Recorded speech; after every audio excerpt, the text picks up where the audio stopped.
Pedro Pascal also took to social media on Thursday to call for fans to defend free speech and defend democracy by boycotting Disney. I thought Disney was the good guy. Weren't you guys like supporting Disney when they did the whole gay thing? That was y'all, right? So now when Bob Iger, I think he's still the CEO. Didn't he come back? I think he's still there. Yeah. So when Bob Iger comes back and he's trying to get things back in order, now you guys are not happy because he didn't make a decision.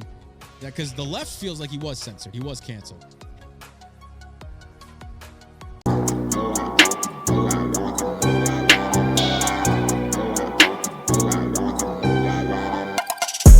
Social media is loud. It moves fast, and it loves simple villains.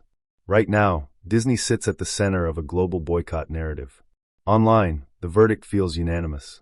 Disney crossed a line. Families are done. Go woke, go broke.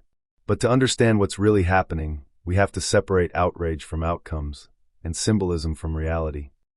Boycott Disney! Boycott Disney! Boycott Disney! Boycott Disney! Boycott Disney! Boycott Disney! Boycott Disney! Boycott Disney! The boycott didn't start with a movie.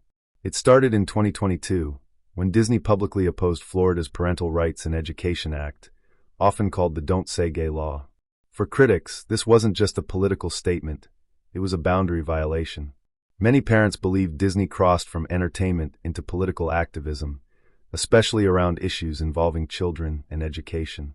At the same time, Disney faced growing criticism over what some labeled woke content. LGBTQ+ storylines, gender and identity themes, diversity-driven casting decisions. For supporters, this was inclusion. For critics, it was ideology.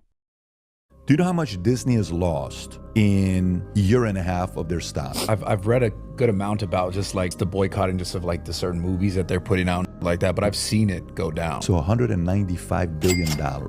They've lost 56% of their stock. It's so bad right now that guess who's celebrating behind closed doors? Apple, because Apple's the only one that can buy them. And now Bob Iger is kind of trying to split up the company so people can buy pieces at a time. Bob Iger chose the wrong enemies. What did Bob do? Bob chose parents as enemies, and he chose the transgender community as his allies.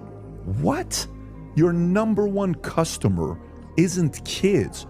Your number one customer is the person that controls, has the power of the remote. You got to win the parents over. So what happens? Flop after flop after flop after flop after flop that Disney has. But what this guy is doing, they're trying to tarnish, destroy his reputation at the highest level, and he's standing up saying, go F yourself. Disney didn't just anger one group. Progressives accused the company of acting too slowly. Conservatives accused it of acting at all. That tension turned Disney into a symbol, not just of culture, but of power.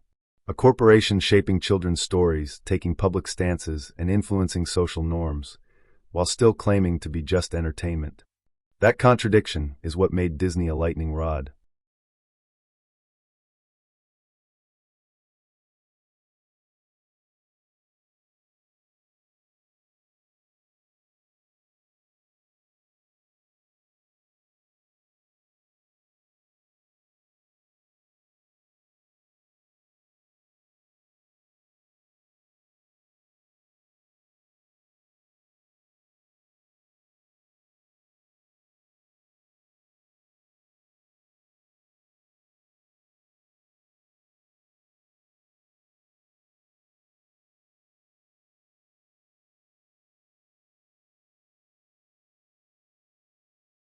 Online, many claimed Florida crushed Disney.